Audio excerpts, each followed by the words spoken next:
ซ้าย3ยิง3ซ้าย3ยิง3เอานักกีฬาเกียรติบอลไม่รู้ว่าบาดโป๊กบ้านไหนแม่นอาจจะมาเจอมือข้างหลังเอามือข้างหลังไว้บาดโป๊กจากจุดไหนแม่นจะมาใช้มือเอาบานมาไว้บนตะเก้าเลื่อนจากจุดบาดโป๊กแล้วถ้าบอลตามกติกาแม่นเราจะตัดฟาวเข้าใจนะยืน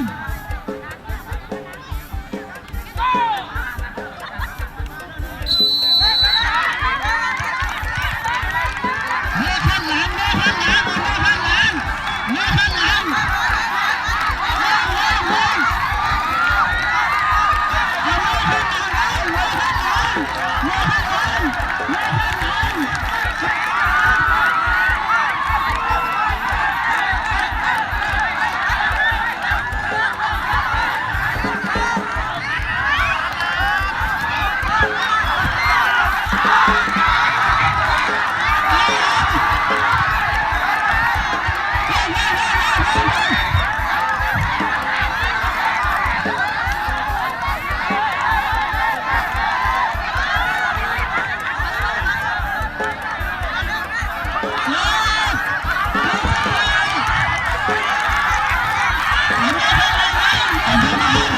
อย่าเล่นใกล้เลย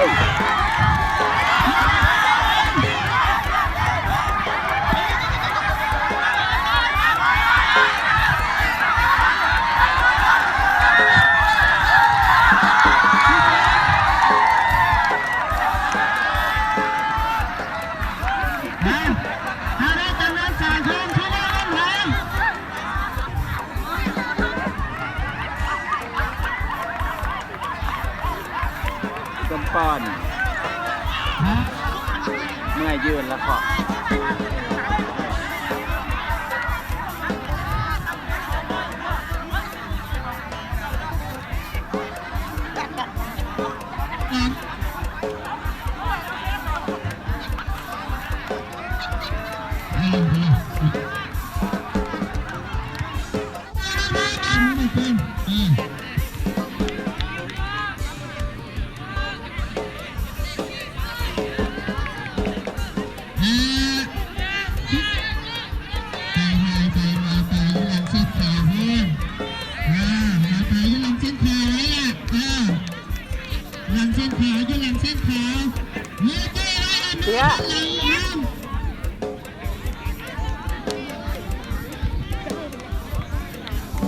ใครบอกมึงเสีย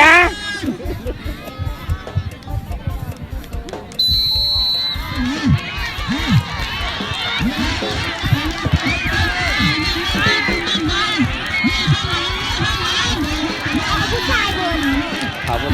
ก่อนแบ็คไซด์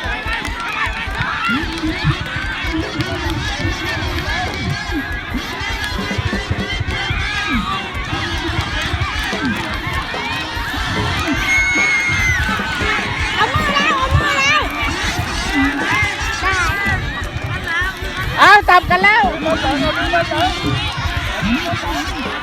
เอามือจับ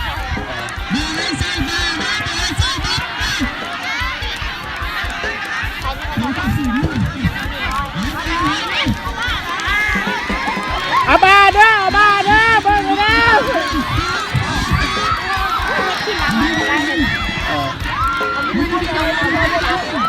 มันคือตกแล้วเอามือจับ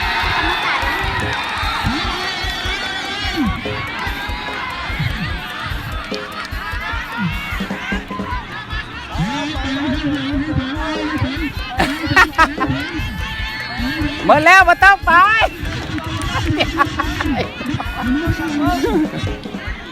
หมดแล้วมาต้องไปได้3แล้ววะยังไง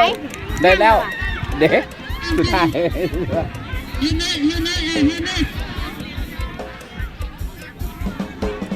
ฟาวแล้วเด้อเราก็ฟาวแข่งใหม่มาเลยนี่โซเด็กโซก็ได้เข้ารอบได้ไหนต้องหอมได้พอทีมเดียวควรหลากหลายลง2 ทีมแม่ที่3ได้ไหม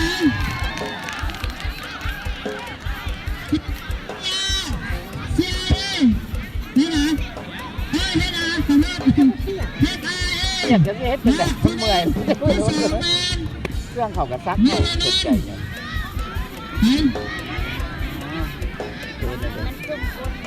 บอกว่ามันก็ไม่ได้เกี่ยวข้างกันมันก็เบิ่งกันเลยว่ามันขึ้นได้เดี๋ยวนี้นะมาเด้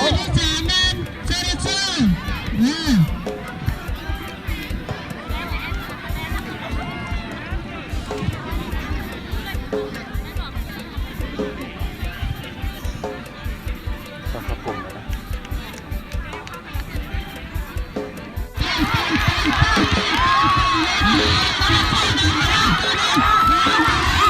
โซเดโกโซเดโกโซ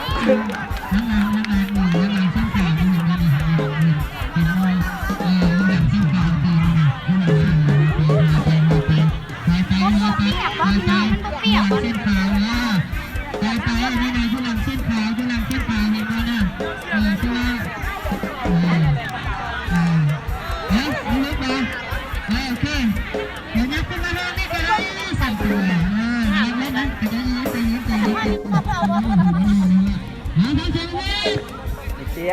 ยมึงจะมาหอมคนเจ๋ว่าหอมไหนคนอย่างว่าไง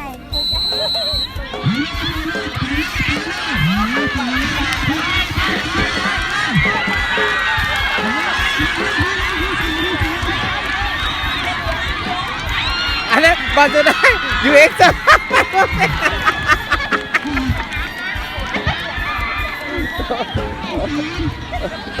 ยูเอ็กซ์มันไปดีๆตอนซ้อม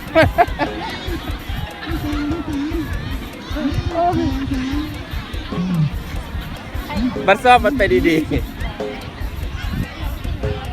เฮ้ยเป็นจังได้ที่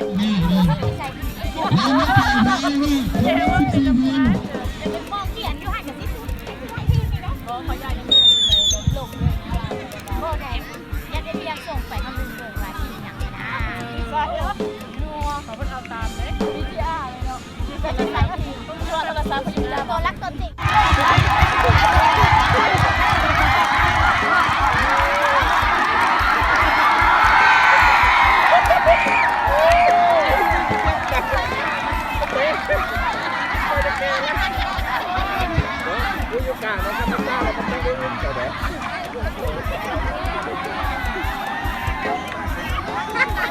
ทีมไหนเสือห้ามต่อส้นผู้ใดเป็นโค้ชห้ามแนะนำทั้งนั้นหลังนะห้ามแนะนำนะยิงนักกีฬายิง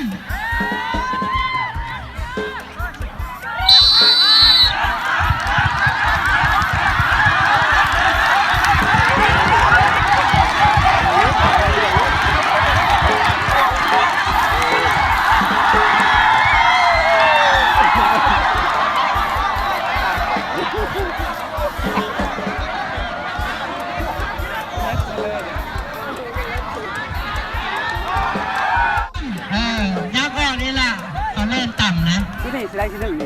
มานักกีฬาบอล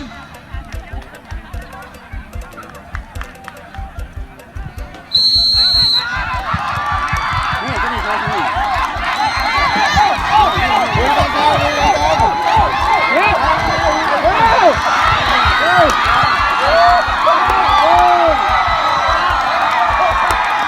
อันนั้นได้ที่สามตะพุทธ1 2 3